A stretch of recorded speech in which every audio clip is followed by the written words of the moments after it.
All right. So it looks like we are live once again on the 3Gen podcast. I'm Joseph Mojo McCarthy here with my buddies and partners, Rick Olson and Jon Weirauch. We are the 3Gen podcast and three generations of perspectives and leadership in the workplace. So I just want to welcome the two of you, buddies. It's been a while since we've been live together online, and I'm so glad to be with you yet again. What is happening in your world, Mr. Rick Olson? Well, I'm going to start with the little phrase reunited, and it feels so good. Yes, it does. It has been a while since we've been on together, and it's great to be back with you. Joe had the privilege of dropping through LA recently, had a wonderful evening meal with you, and that was so delightful. Wish we were closer so we could do it more often, but that was very special to connect with you in your backyard out there in the LA area. Agreed. And Jon, your world is so different than it was, and we're going to get into that. It's incredible how much has changed: personal life, business life, career path. So much has happened. But anyway, it's just a joy to be with you. I'm a huge fan of both you guys and how your many gifts and talents are being used on so many levels. And we've talked to so many interesting leaders from across the country. We've heard great insights from them. But tonight we're looking internally. It's our time to let the world know who Jon Weirauch is in a fuller way. So, Jon, you've been a great interviewer in the past. Tonight, you're the guy we're going to interview, and we want to hear the Jon Weirauch story. So, we're welcoming you to your own podcast here, but we're putting the spotlight on you tonight, and very anxious for people to know much more in depth who Jon Weirauch is, what you're all about, and this wonderful career journey that you're on. So why don't you just start by greeting the folks, and then Joe and I will begin to pepper you with some questions. Yeah, I'll be honest. It's always been more exciting when I'm interviewing someone.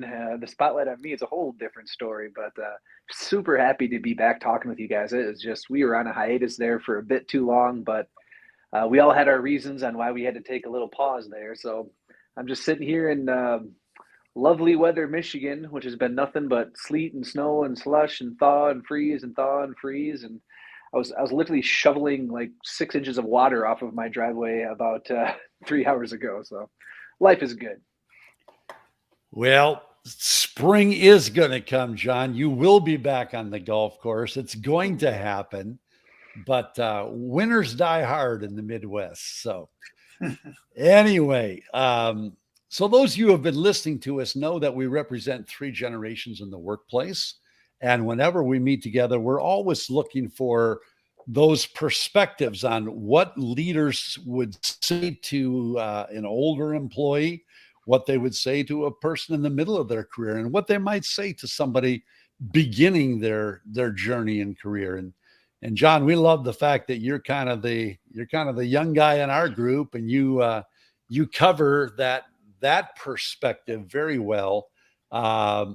So we want to tap into you and get your thoughts on leadership, on your career path, which is very interesting. There's so much that's unfolding right now. And then we want to talk about family as well, because, wow, some fabulous things have been happening in your family. But why don't you start by just telling people where you grew up, where you live, and a little bit about your career path leading up to this time, so they have a good background for who you are, where you came from. Sure. Yeah, I was born and raised in Frankenmuth, Michigan. We are the #1 tourist destination in Michigan. A little nice German town. We've got festivals about every weekend, and it's where I'm living now. Actually, it's not. I haven't lived here the entire time. I moved away for a bit, and I was doing some financial and credit counseling down in Farmington Hills, Michigan, a place called Green Path, and brought me back up to Frankenmuth here to work at Frankenmuth Credit Union, where I've been for a while. And so, I moved back here, which is where I met my wife, Nicole. Just the biggest blessing on my life. I seriously had like just given up. I was like, you know what? I'm just going to be a bachelor for life. I'm going to move back home, be close to family so I could help out as they're all aging. And then lo and behold, 3 months later, I meet my wife, who also went to the same high school, just we weren't in there at the same time. And since then, we had our daughter Claire. She's 2.5. She'll be 3 in July. And we've got she's 6 weeks old now. Eleanor Grace. We call her Ellie. And it's funny. I talking about the leadership development we do, and you guys all know one of my big passions and one of the most frequent things that I train on is emotional intelligence, which some of it really entails patience, let's put it that way, and being aware of what your triggers are and being able to manage those. And I will tell you what, I've always thought I was a very patient person. Maybe I was maybe almost too proud of it. Like, man, I could really handle a lot. I'm patient. Now I've got 3 redheads in the house, and my toddler is just in toddler mode. I mean, like you ask her one thing, she runs in the opposite direction, no matter what it is. I could even ask her if she wants a piece of cake, but since Daddy asked, she's out. So it is. I'm me, I'm serious when I say this, but it's kind of funny. It's one of those things where I really do see it as a blessing, because it is a challenge I've never had to experience before. It's almost easy to be patient at work, and it's almost not quite as easy to be patient in a relationship. But man, when you gotta when I'm getting no sleep, little Ellie's up all night, and now I've got a toddler that just won't listen to a thing I say, and I'm trying to get her to daycare on time, and it's a whole nother level of testing my emotional intelligence.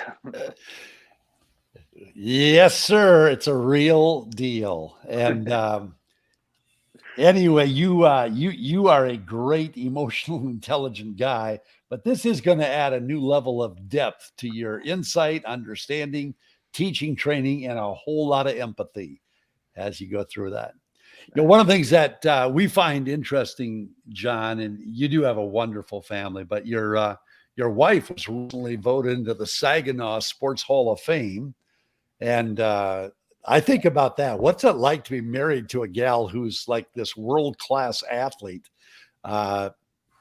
She's awesome. I've met her. She's wonderful, but it sounds a little intimidating to me to be married to somebody who is just flat out an athlete on every level. Well, let's just say I was much more proud during the induction ceremony when she was getting to the Hall of Fame than I was when I played her one-on-one in basketball and she kicked my butt. So, but yes, no, she's a rock star, and like I said, she just takes care of everything. She studies up. She's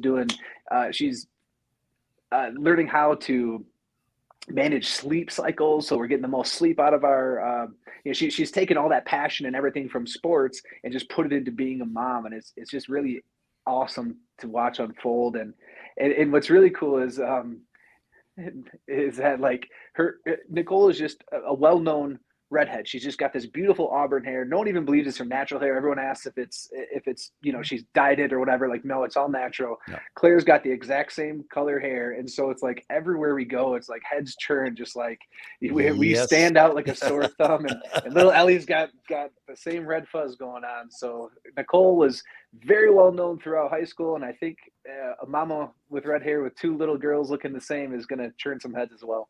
Absolutely.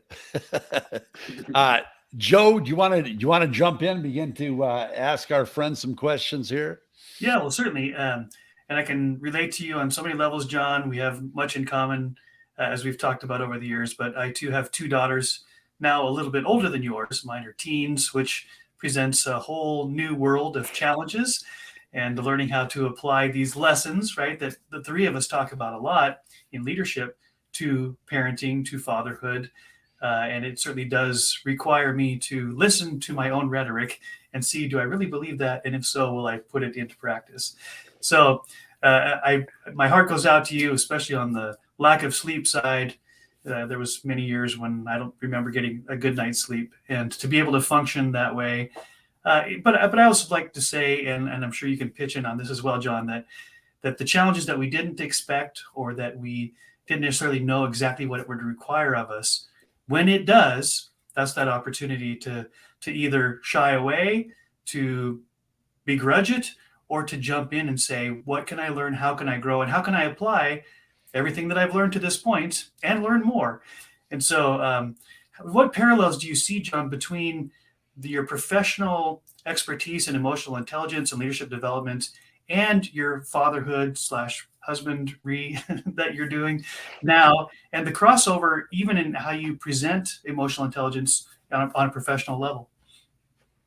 Good question. The first thing that comes to mind, one of my favorite strategies, you guys know one of my favorite books to teach from is that Emotional Intelligence 2.0 by Travis Bradberry. And I think Jean Greaves is her name. And one of their strategies is only get angry on purpose. And, just you keep cool. You don't let your emotions overwhelm you. You just calmly explain what's going on. And that works really well in the workplace. And now, and actually at first when, Claire's just been on a tear this last week. And before that, I was like, man, I think I'm doing good here. I'm not letting her upset me. I'm keeping calm. I'm explaining things. And then I'm just like, I'm being too patient here. This girl needs to get a little bit of a strong word from her father, and it's so hard. It's so hard because there's so many things that toddlers don't fully grasp, right? So it's how to explain it. It's way easier in the professional setting, and I think we all can probably attest to that. But it's extremely helpful. There are all sorts of trainings out there and books out there, podcasts about how to make an emotionally resilient child. And one of the most interesting things is, I was reading a bunch of child raising books. I did pregnancy books way back when Nicole was pregnant with Claire. And a lot of it points to this, how do you create an emotionally resilient child? And what's interesting is it's the same darn thing as working with adults. It actually really is. Even though it's got a little bit different language in the book, it's like I could say, yeah, oh yeah, that makes sense. And I was talking to Nicole the other day. I was like, I know this stuff. We just got this course on. We're having a hard time getting her potty trained. She's a super smart girl. Claire is. She started potty training herself back when she was like 1, and now that she knows she can do it, she just doesn't want to. It's like this defiance thing, right? And so I was like, all right, let's just buy this quick course on potty training. Maybe there's something I'm missing, and a quick course on like how to interact with toddlers and to help make them emotionally resilient and all that stuff. And I'm just like, I was like, Nicole, I'm an idiot. I was like, all this stuff is the stuff I train all day, every day, and I just didn't even think to do it with my toddler, So it's the parallels are there in literature and in information, but it's really hard for me to bring them together like that. It's just a whole different world, That's great. Yeah. Hey, John, I want to talk a little bit more about Frankenmuth for a moment. You live there. Joe has had the privilege of being there. He was there a number of years ago. Yes. I've made many trips over there. It's one of my favorite cities in America. And in fact, I brought my sister there a couple of years ago, and she was smitten with Frankenmuth, went back home to her church, rented a big bus, put 56 people on the bus, and brought them back to Frankenmuth so they could all experience Frankenmuth. But it's an amazing place. And for those who don't know about it, it is just one of the most delightful little towns you'll ever meet. It's not big, 5,000 people, but this wonderful Bavarian feel about this town. The world's largest Christmas store, the world's largest family-owned restaurant. And the whole town is just gorgeous with flowers everywhere, that type of thing. Well, that's John's world. So he lives in a beautiful world. He works at a credit union that is winning awards. Every time you turn around, your credit union is winning another award. And they're winning, best in this category and this category. And Forbes has given you one of the highest rankings of any credit union in America. You work there and you're a part of it. You're not a spectator. You're right smack in the middle of it. what do you think are some of the keys that have made Frankenmuth Credit Union such a dynamic place from your perspective? If I were to pinpoint it down to one thing, it is the heart of our CEO, Vicky Schmitzer, who we've interviewed and posted before. She is just the absolute example of leading with your heart. Making, the decisions she makes are always just, they're going to be win-win-win scenarios. And if anyone's going to take the shorter piece of the win, it's going to be her. She's just got the biggest heart in the world. And ambitious too. She's very innovative, and she's always trying the newest technologies, and always willing to take a little bit of risks here or there, because maybe on paper it looks risky, and maybe to other credit union CEOs it's like, I don't know if I want to be the innovator here. I might want to just wait a little bit and be a later adapter to it all. And no, she takes calculated risks based on what her heart tells her. I think that's about the best way from my perception. I don't know if she would say the same thing or what others would say, but from my perception, that is, I mean, she's been working there since there were, I think, only 3 employees there. And she tells me, she used to shovel the snow and answer the phones and be a teller and be a loan officer. And now she's got a big credit union. And she's also very big into expanding her footprint, our footprint of Frankenmuth Credit Union, is not just in our membership, but also in what are called QSOs, credit union support organizations. So not only are we just doing regular financial, lending and savings products and things like that, but we own an insurance company, and we're part owners of a software provider that is our core processor, our customer management system. So it's just heart and ambition, and just this level of intelligence that I don't think I've ever seen before, because I'll just be honest with you, and she's probably gonna watch this, but like some of the decisions she's made, I'm just kind of like, I'm not so sure if I would have done that. Then all of a sudden, boom, it was the right move, So she's an amazing person.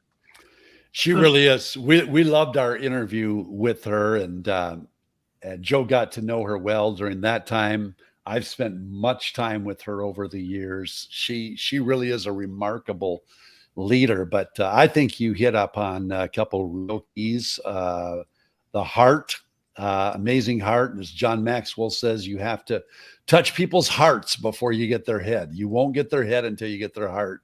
And she does that well. And then courageous leadership. It takes courage to lead, especially now, these days, these changing times, but she's a very courageous leader. So John, it's been very interesting because your influence and impact is now really begin to blossom and expand, and certainly made a strong imprint at Frankenmuth Credit Union, but now beyond that to many other places as well. And what a great place for you to have learned what effective leadership is all about, how organizations can thrive, and just what a great base you have for this expanding world that you're getting into.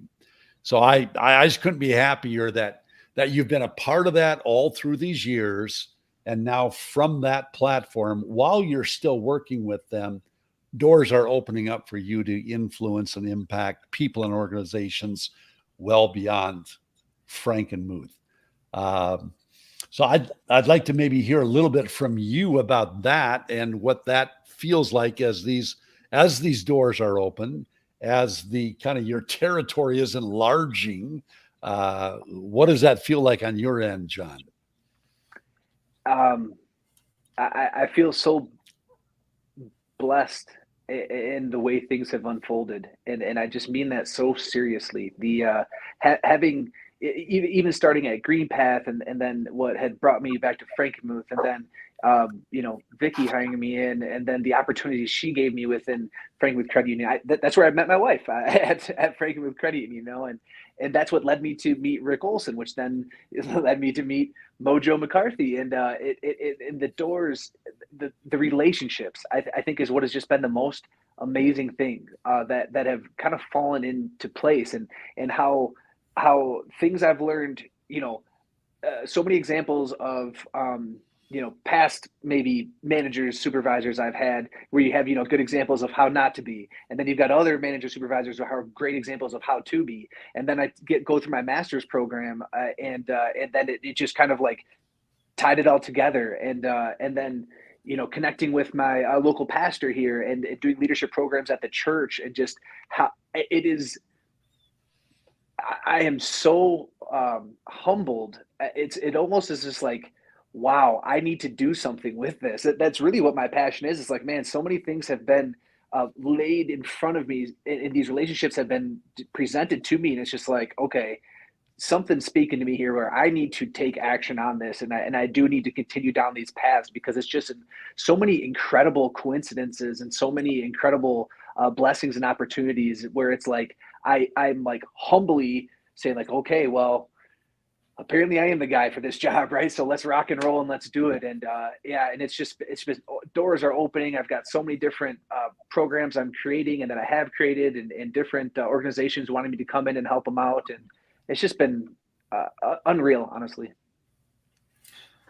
Well, I love the convergence, John, of the theory that you've learned through your schooling, through your education, and through your own self study, and the actual example of someone who lives it out, and you actually get to serve with them.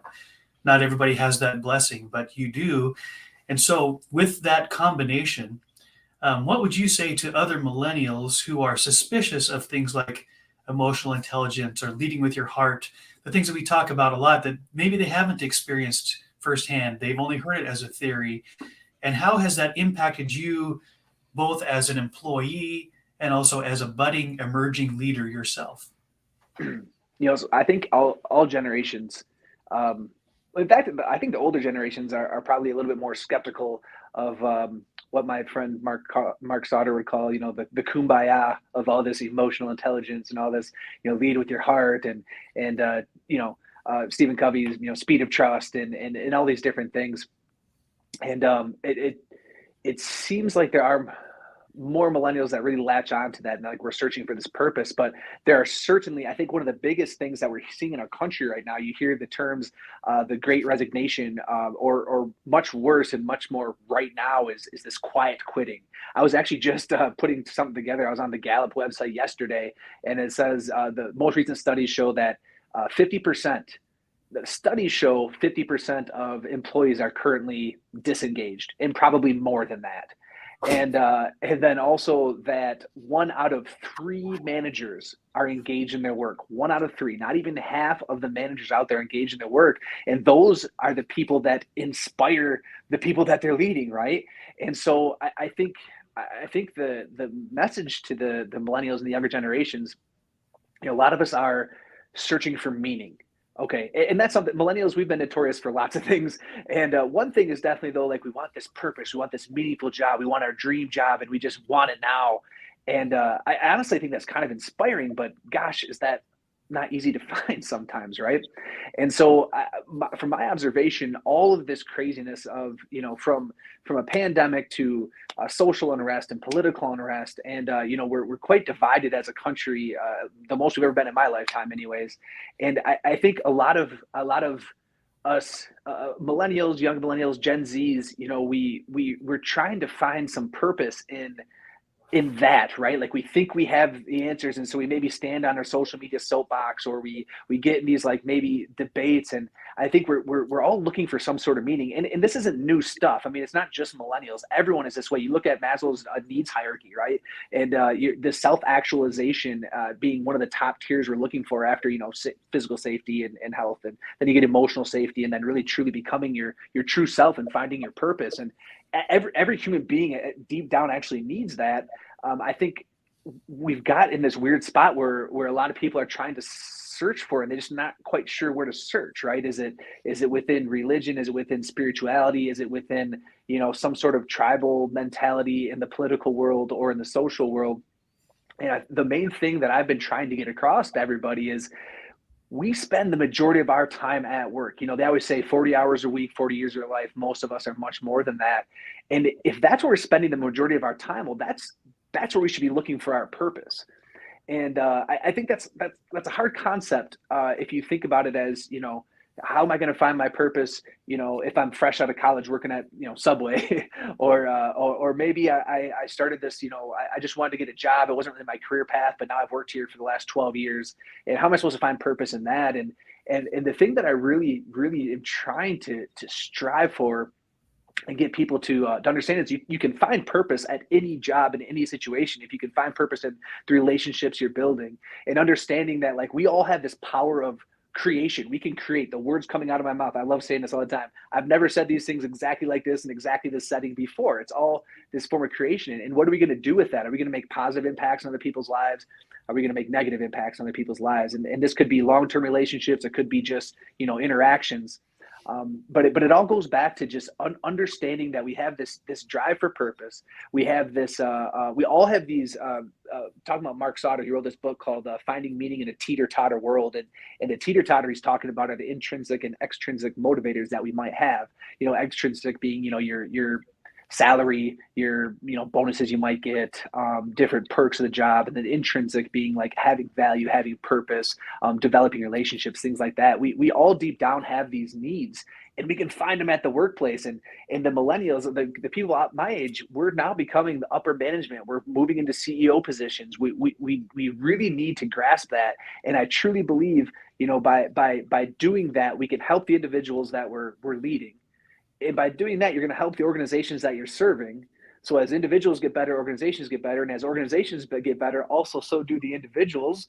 And that, then you're building communities. And that's how I think we can really, really, really try to find meaning and purpose in our lives, not by trying to like argue some law that changed or argue some policy or fight to death for fight to death is not really meant by, scream to the high heavens about some political situation, but it's, let's just focus on where we have influence, and let's focus on making ourselves better through emotional intelligence and other personal developments, develop those around us, and then really pour our hearts into our organizations to help build communities. And it's just this domino effect. So sorry, I got a little passionate there and rambled on a bit, but that's about where I'm at.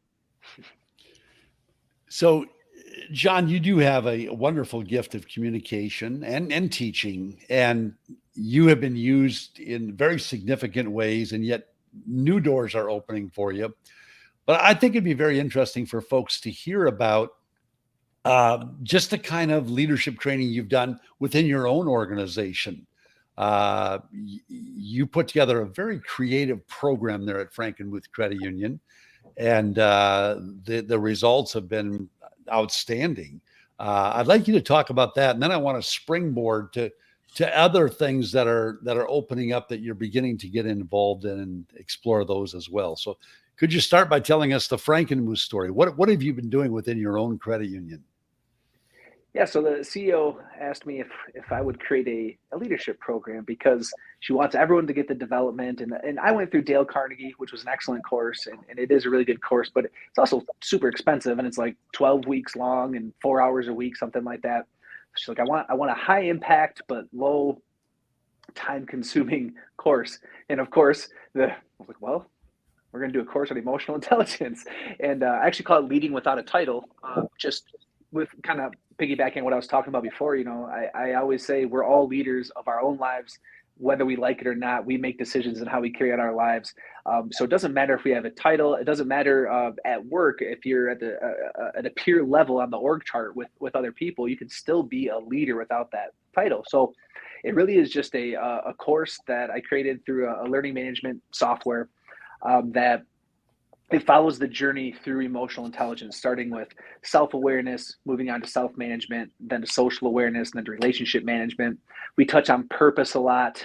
We touch on, having these kind of missions. I'm actually working on revamping it right now and making it a little bit stronger. But the feedback has been incredible. So I meet with everybody to start the course and just kind of pick their brains a little bit. And then I meet with every one of them to end the course, but the rest is kind of self-study. It's a series of reading and videos that I've done, and also YouTube clips, actually TED Talks, some excellent information out there on TED Talks. The results, I never expected the feedback, honestly, that I'm getting. Lots of people saying, yeah, it's helped them at work. I would say the vast majority of people say, man, you just made my relationship with my spouse better. this course made the relationship with my children, my adult children, I've been struggling with, and you've really helped me here. I've really been struggling in this area, and that's excellent. You know, I don't think anyone, you know, we used to always say leave your drama at the door, right? When you walk into work, you got to put your game face on, and sure, that sounds good, but is that even really truly possible? I mean, maybe kind of, but you want to have some sort of level of calm and peace of mind and peace of heart and soul in your life, both at home and at work, so that you're not on some sort of, you know, roller coaster. And that's what this course is providing people in their personal lives, and of course in their work lives too.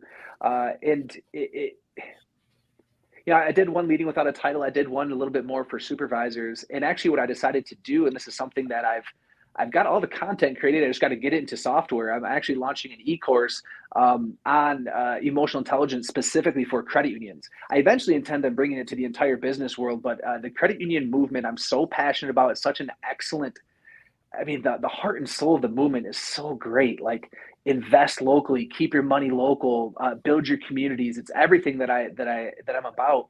And so, yeah, I'm taking all of that information and I'm putting it into a nationally accessible e-course that I hope to launch by May, but I don't want to make any major promises here. We'll see. Great. Joe, do you want to jump in? Yeah, I was going to say that oftentimes, Jon, I've found both in my own life and my peers, that coming up through an organization, they can at times feel powerless, like they don't have the authority, they are not invited into the decision-making process, and yet you hint at and illustrate very well what it means to lead without a title, that leading starts with leading myself. And so based on your own experience and your education, what you teach, Jon, what would you say to those who have this desire, right, to be a change agent for good, to make a positive impact in their families, in their organization, in the community, et cetera, when they don't necessarily feel like they've got the platform, the authority, they're not invited into the decision-making process? What sort of advice, right, and experience would you share with that particular demographic? Yeah, so I was very fortunate both at GreenPath and at Franklin Credit Union, and this isn't like a quiet brag or anything, but to kind of raise through the ranks pretty quickly. And I've been asked before, like, man, because when I was down at GreenPath, you know, I was managing at one point like 150 people at age 28. You know, I had this huge contact center I was overseeing, and within a couple of years, I was on the management team here at Franklin Credit Union as well. I'm no longer there, more in the consulting role now. But people have asked me, you know, how, you know, what's the secret there? What's that X factor or whatever you want to call it? And I think I've been thinking through this a lot lately as I've been writing articles just to get my thoughts like concise, because I can sit here and talk and ramble forever, but let's get concise in what the heck we're trying to say.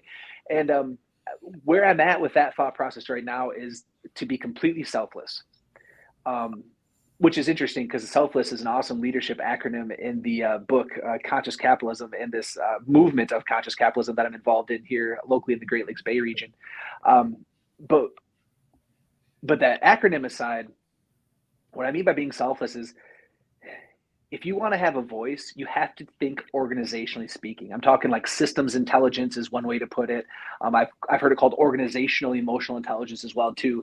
But to really take yourself out of a situation and just really try to understand your organization. How do these different departments work? Why are decisions being made the way they're being made? How do I contribute to the greater good of my department? How does my department contribute to the greater good of the organization? How does the organization contribute to the greater good of the community? You know, try to really like look at things from 1,000 feet and just say like, how is this all really working? And then when you think of things that way, you can take yourself out. So many people I feel are stuck on when something doesn't go right for them. You know, they're in their department and some rule was changed or something happened, and it's just like you go to your supervisor and you file a complaint, right? Or you just you don't like this or you don't like that.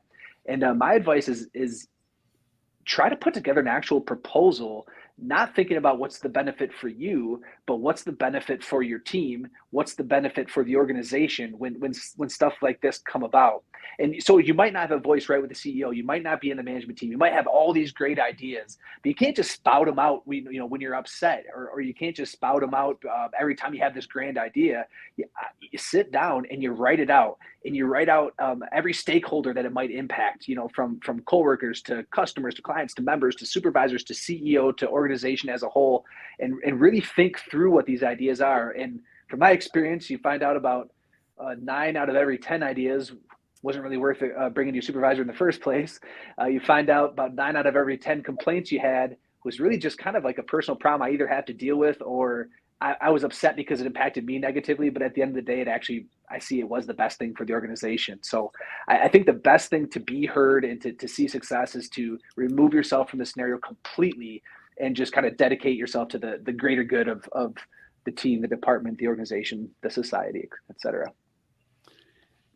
In thinking about that question, that outstanding question, really, if you don't have a title, if you don't have direct reports, if you haven't been recognized as one of the key manager leader types, how do you move forward?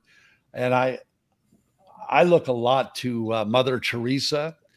She inspires me, a lady who had no title whatsoever, but was one of the most influential women on the planet. And at the time of her death, she along with Princess Di were known as the 2 most influential women on the planet. And so if a woman can impact a world without any great title, living in obscurity in Calcutta, India, that's inspiring to me, to know that you don't have to sit in the corner office. And then Steve Martin, the great comedian, with his powerful statement, "Be so good they can't ignore you." And long before they put you in a corner office, it is possible to live your life in such a way that you can no longer be ignored in your organization. They see the impact that you have on coworkers. They see the impact that you have on customers or members. And all of a sudden, they're forced to deal with this issue of, this person is incredibly gifted, they're productive, things happen around them, people are elevated around them. How more can we use this person's life? And so I take a lot of inspiration from those two, and a life example and just a powerful quote about it.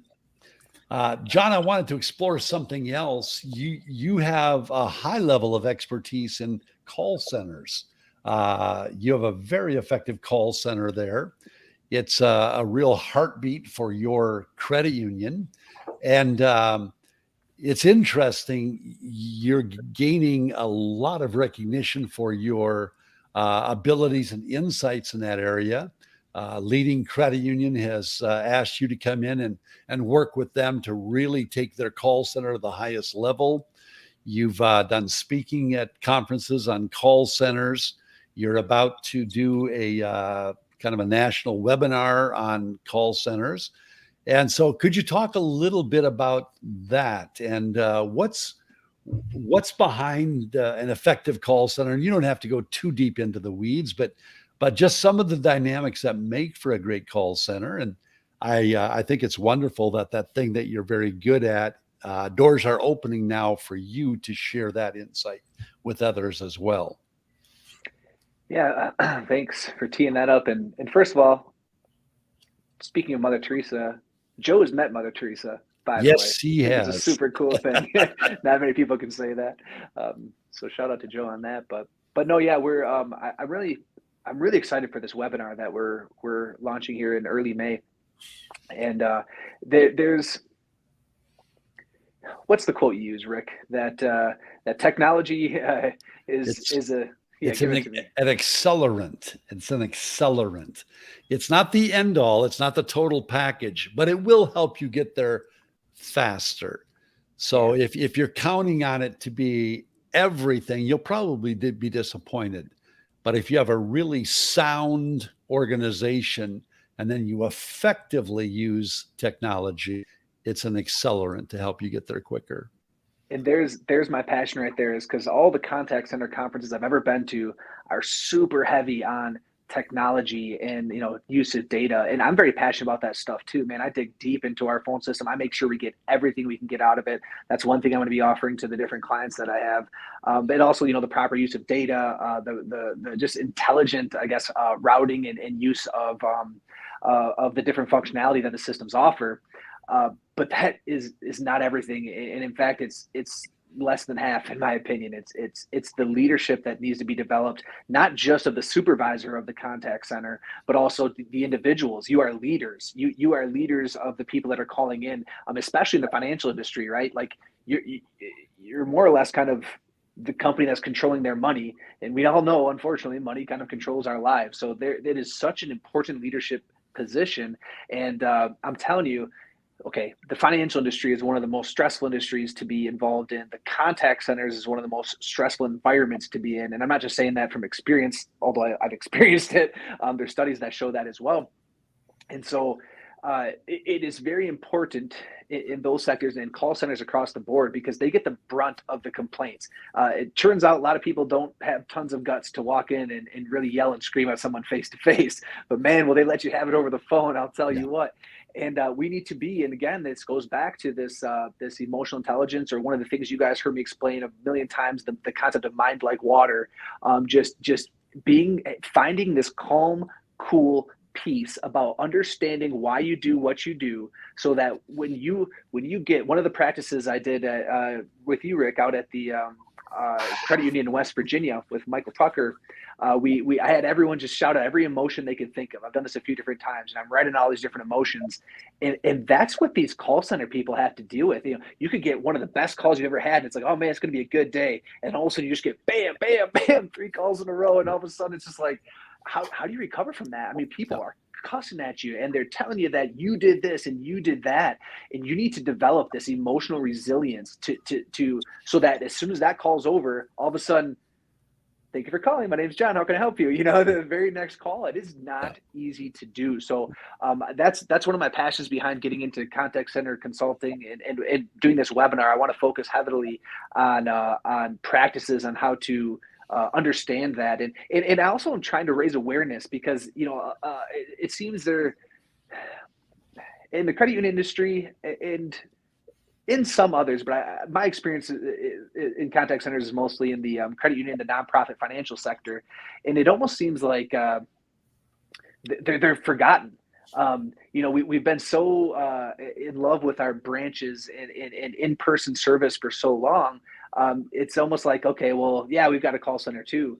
And that's just not the world we live in anymore, especially after COVID. Man, I was just looking at our data for the last few years on our call volume, just out of curiosity. And it was like January 2020, February 2020, March 2020, then April was like, all our branches closed, right? Because COVID hit. And so the call centers, the contact centers, whether it's calls, chats, texts, ITMs, video chats, all these things, it's the way of the future, and it touches on average far more individuals than any branch possibly can. So it's just it's something that we can really, really focus on for the sake of the people that have to answer these phones, honestly, and for the sake of the organization. So, John, you have this webinar coming up in May. Do you have any particulars at all that people could be maybe looking for this webinar? My understanding it's going to be a free webinar, right? Yeah, it's going to be a free webinar. I'm shooting. I like to make these things as concise as possible, so I'm shooting for just a free 1-hour webinar. Maybe I'll leave a little time at the end for questions. Don't have that completely set in stone, but I am actually working with a technology company as well. That these guys are great. They so one of the things that I've always I just don't like doing is like, okay, we need a new technology, we need a new software. It's like, okay, I'm going to spend the next 3 months researching everyone I could possibly research and getting all these demos. But there's actually a technology company, C3 Consulting, and they are C3 Technology Consulting, and they have like a spreadsheet. They've done all that work for you, so you can actually just talk to them, tell them everything you want. It's like here's 3 companies that work well for you. So that's one thing I want to save people a lot of time, and use a company like that. And then, yeah, I think the big things, I am going to talk about the usage of the functionality. I'm going to talk about the usage of data and what is the most important KPIs to use, key performance indexes to use, the different data points. But again, I think that the heavy bit is going to be training for frontline call center folks on some tips and hints on how to manage such a difficult scenario, and then also to the supervisors. And I'm hoping I'm getting directors. I'm hoping I even get a CEO in there just to really bring awareness to, man, that's a tough position, and we really need to kind of wrap our arms and give them our love. Well, it's gonna be terrific, and I'm glad that that's going on the calendar and it's going to happen soon. And again, you've done a remarkable job there in Frankenmuth, and I'm anxious to see you being able to help a bigger world become very proficient in their call center expertise. Joe, I'm going to send it back to you. Yeah. So, John, I wanted to ask you if you could share some insight for CEOs, for high-level leaders in organizations, C-level leaders who need to replace themselves. They need to identify and promote the up-and-coming leaders from another generation who they may or may not fully understand where they're coming from.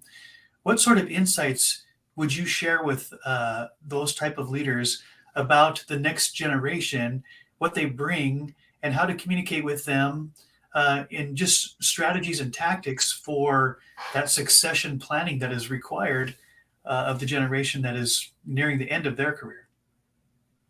Yeah, so one of the things I mentioned this movement in this book called Conscious Capitalism, and just a brief outline of that is more so, capitalism has almost seemed to been like a 4-letter word in a lot of circles these days, but it's been more or less, it's like you can use business to elevate humanity, and I've already touched on it, right? We spend so much time at work, we could use business to really improve people's lives, improve society, if done in the right way. If we're not always just trying to coat shareholders' pockets, right? But if we're actually truly focused on every stakeholder. And one of this program we put together called Growing as a Conscious Organization is in itself almost succession planning. And so it's really focusing on emerging leaders. And Rick has an awesome emerging leader program. We're focusing on that at one of these credit unions here in the upcoming year. And it's more or less this structure of the 4 tenets of conscious capitalism is higher purpose, conscious leadership, conscious culture, and stakeholder orientation or stakeholder integration. And so to cut to the chase, a lot of this sounds like the kumbaya stuff, right? It's not. Do this. It doesn't take you long to research the companies that embody this type of consciousness, right? That are really truly focused on their impact on everybody, all of their vendors up and down the supply chain, all of the, within their community, within the organizations, the frontline folks, the supervisors, like every level of it, to really focus on that stuff and to lead with your heart. These organizations are far more resilient and end up being far more profitable. So it's really funny how this type of stuff I feel like has been ignored for a very long time, honestly, because it's like, hey, it's cutthroat, right? Business is war, right? And John Maxwell talks about, or actually I think it's John Mackey, the guy who wrote Conscious Capitalism. He was the creator of Whole Foods. And he doesn't like using these war terms or even these sports team terms because that always implies a win or a loss. And how can it always just be a win-win-win? And so I think the answer I have for CEOs is, hey, if you want to capture the heart of your organization and pass that on and make sure it lives on and it beats for generations to come, find some sort of structure like that where it's not just you as a CEO who has the heart or your C-suite that has the heart and the passion and the mind, but you have to get these younger generations involved and you find some sort of structure, not just, oh, this is the way we are. That's going to be really hard to pass the baton on. Hey, this is just the way we are. But if you can like align your language with something, and right now my passion is definitely conscious capitalism. It's a very good format and it makes tons of sense. In fact, that's one of the things we're doing at Frankenmuth Credit Union is realigning all of our language into a conscious capitalism type format so that that is something physical, tangible that you can pass on to the next generation. So yeah, a lot of us millennials are excited about purpose, and we're I mean, geez Louise, psychological safety and emotional resilience are all these buzzwords that I feel didn't necessarily exist in the business world for well, the last several decades. I'm not so sure. Maybe the last couple. The stuff is real and the stuff is good, and we can have a higher purpose by focusing on that stuff. You're going to speak to your younger generations and get them involved. This one of the emerging leader programs that I'm actually developing specifically for conscious capitalism actually involves emerging leaders and getting them involved in projects, getting them to understand. Okay, hey, do you have an idea? Okay, let's run this through. What's the higher purpose? Is your idea for this new project serving a higher purpose? How's the leadership in your department? How's the culture in your department? Is this new project or proposal or idea set up to serve all stakeholders in a win-win-win-win-win? And to really involve the younger generation now, I mean, in their 20s, get it going, get their heart beating the same way your heart beats. Pour your time into them, mentor them. And I think that's how you're going to see long-term organizational resilience. You're going to see improvements in the bottom line. And one of my favorite charts I've seen, I'm going to have to pull it up and share it. But it did show that I showed like 10 organizations and how they were performing before the Great Recession back in 2008 era, and then how they handled themselves through that. And the more conscious organizations actually maintain profitability the whole way, because they weren't just knee jerk and doing mass layoffs, or a knee jerk, hey, we got to cut cost, or we got to increase our fees and stuff like that. But just really thought out conscious organizations are more resilient. So I really hammer that point home, because that's what the CEOs and that's what we all want. We want our organizations to have an improved bottom line, but you can do that while also speaking to the younger generation and get them involved through that transition. Jon, you've got a wonderful example that you've seen in front of you on a regular basis of a whole organization really impacting the community, really giving back to the community. And there's a concern by many of, will this next generation, will they also have a heart of service? Will they have a heart to give back to community? If you go to Rotary groups, Kiwanis groups, etc., many of them, although they are dynamic, they certainly have been dynamic, many are very concerned about the next generation, and can we kind of restock our service organization, that sort of thing. And yet where you are, Frankenmuth Credit Union, it's just been an incubator for community giving and givebacks. Could you talk a little bit about what that looks like at Frankenmuth Credit Union, and how it's not for a select few, it's for everybody. Everybody's involved in community outreach, giving back to the community, volunteering. Could you describe that a little bit? Yeah, well, a couple of different things. And well, actually, I forgot, Rick, you're actually directly involved in starting Hope Pocket. Hope Pocket is a volunteer group within Frankenmuth Credit Union. They volunteer their time. They don't meet on credit union time, and they create different fundraisers. But Rick, just to brag for you a little bit, reminded me, I think you gave, I think it was before I started there, you gave someone $5, and all of a sudden, yeah, can you explain that a little bit? Well, I was speaking for the entire staff, and I said, I'd like to do a little experiment. I'd like to give everybody $10 in a small envelope. We'll call that envelope a Hope Pocket, and we'll give them $10. And then their instructions are that they can't hold on to that, or they can't spend it, but they keep it with them for 7 days. And sometime in the next 7 days, you're going to run into somebody who's a little down on life or down on their luck. Life has slapped them around. And at that moment, simply hand them $10 and say, hey, I want to give this to you as just a thing of encouragement and whatever. So we had every employee at Frankenmuth Credit Union giving somebody $10 in the next week. And the stories that came back from that were quite remarkable about what that meant to people, how much joy they had in giving that away. And that was the beginning. And you can talk about what happened later from that. Yeah, it's evolved from there. So, several different things we do for fundraising. Sometimes it's just for all staff meetings. We sell, breakfast burritos and coffees and stuff like that. We also do a annual auction, a live auction. One of our employees, Mike Farley, is actually a certified auctioneer. He does a great job with it, and just raise all these funds. And so a mixture of that whole pocket, as well as what's called the our foundation at the Franklin Credit Union, that also gives back to communities. And so we're doing things from, as I guess we'll call it, small scale, although it's large impact of presenting fully packed school bags at the beginning of school years for families in need in our communities that we are present in. So giving low income families the school supplies they need to start off for the school year. We do dinners for Thanksgiving for those in need.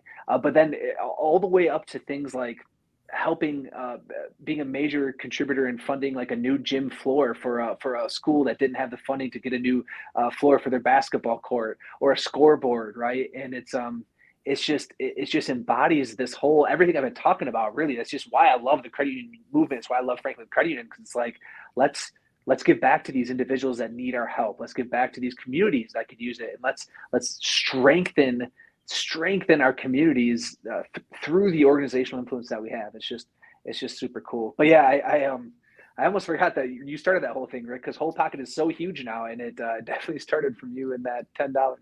Well, it was the right place, the right group of people. I live by a motto that's just, it's giving is living. If you give, life works. If you ever stop giving, life kind of dries up. And Frankenmuth Credit Union embodies that, as well as any organization I've ever worked with. It's again, it's not a few, it's every employee at Frankenmuth Credit Union is involved in volunteer activities throughout the community and giving back. And when you have your staff doing that, when all the employees are doing that, there's a spirit of generosity, of kindness that comes over people. And that would just benefit any organization, to have their organization filled up with people who have heart like that. So it's been a wonderful thing to behold. Yeah, and that's a good word to use too, because I almost forgot we have another program that's called Community Hearts, and you earn hearts as you volunteer in the community. Different festivals, or even if you're like helping weed city flower beds and stuff like that for these. Frankenmuth is doing pretty all right with their city beautification, but other communities that we're in, that might need a little help here and there. You earn these community hearts as employees, and that actually results in some sort of, it's not requirement, but it's an incentive to go out and volunteer your time. So yeah, it's up and down the entire organization, and it's noticed, and it's just a really cool thing to be a part of. Excellent.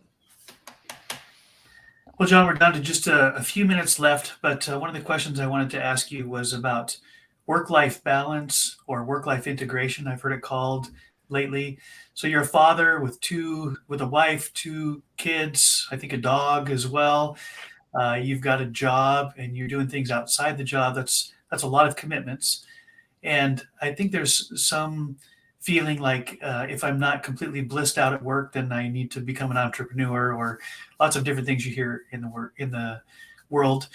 But speak to us just briefly, if you could, about finding that balance, that integration between who you are off the job, who you are on the job, how those things actually aren't necessarily competitive. I know a lot of people do what they want to do on the weekends and at nights, and then they do what they have to do at their jobs. And I don't think that's required. I don't think that's necessary. And I know you and I have talked about this at length. So talk a little bit about that work-life integration, work-life balance, and how that plays out for you.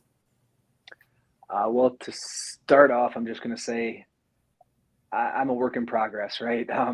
This is a constant, and I think we all are, right? It is trying to find, and I agree. I don't like using the word balance necessarily, unless we're talking about just overall like balance in our psyche, just feeling good about where we are. Because there's actually psychological studies out there that talk about how you have different personalities, and these you act differently to your parents that you might act to your friends, that you might act to your coworkers or your boss versus your peers and things like that. And what I want to circle back to the question you asked me like a half hour ago on, how to be a leader, even if you don't have the title. Another answer to that is just learn and read and learn and read and learn and read and just get as much information as you possibly can on this stuff. Because, one thing that I've always, it's one of those things that what's good for you. And it's like meditation. Yes, that's good. And eat a healthy diet. Yes. And exercise. Absolutely. And, take time to breathe and smile and appreciate life and find things you're thankful for. These are all excellent things. But my gosh, is it really hard to do that every single day of your life? It really is. But honestly, I believe that is the key, is just 100% figure out who you are, center yourself. And guess what? It's a lifelong journey. I'm still trying to figure out exactly who I am in all these different relationships I have.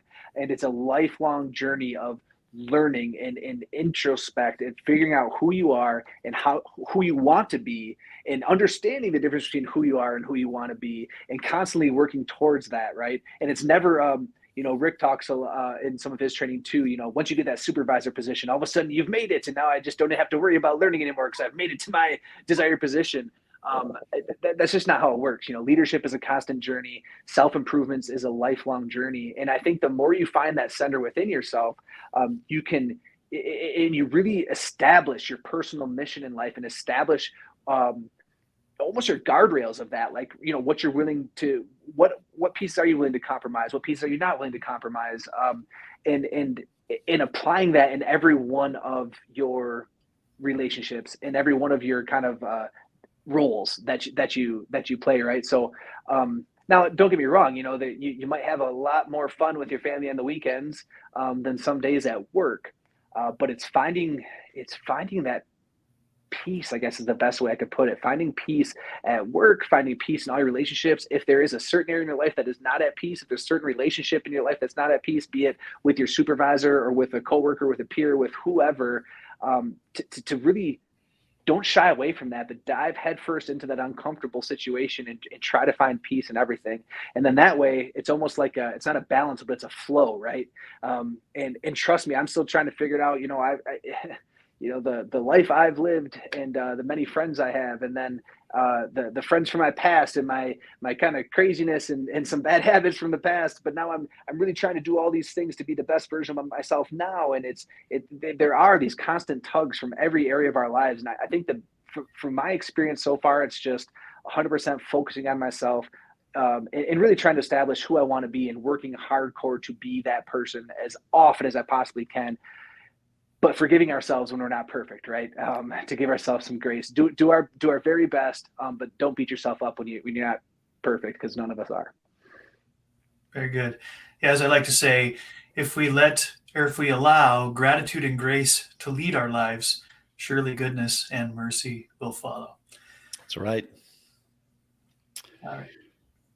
Well, Joe, we probably should wrap up for this podcast. The time has gone quickly. We just think the world of you, Jon, and it's fun to hear your thoughts on all these things. We're so excited about the expansion of your life and your influence. Thank you for being a great guy, a great friend, a great family guy, a great community guy, and just on every level, you got a great heart, and it comes through in all that you do. And we're excited to be joined with you in this great venture, and we're very excited to see about the doors that are going to open for you in the future. It's going to be great. Thank you very much. Absolutely. And one of the things too I love, Jon, is that even in the 3-gen model that we have here, the lines blur quite quickly, right? That it's not a separation, but we are bound together with our hearts, our minds, our desires to make our lives and our world a better place. And I think that's really important to model that. Yes, we might represent different generations, but we are more in common than we are in different. Right. And that is really important to remember, so that whatever labels that we use to describe ourselves, those are limits, but we're truly unlimited in our abilities and our abilities to connect and to understand ourselves and the world that we live in. So thank you so much, Jon, for our friendship, for your insights, for the hard work that you've done, both personally and professionally, which is inspiring. And as you have described so well, a work in progress, aren't we all? And I love the fact that this work, this 3Gen work, is in progress and in process, and it will be continued. And so on behalf of Rick Olson, Jon Weirauch, and Joseph Mojo McCarthy, thank you so much for tuning in to the 3Gen podcast, and we look forward to sharing insights from leaders, exceptional leaders around our country and around the world as we move forward with one episode after the other. We are a work in progress, and so keep that good work going. Bless you, brothers. Thank Thanks, you guys friends. so much. Thank you very much. Thanks.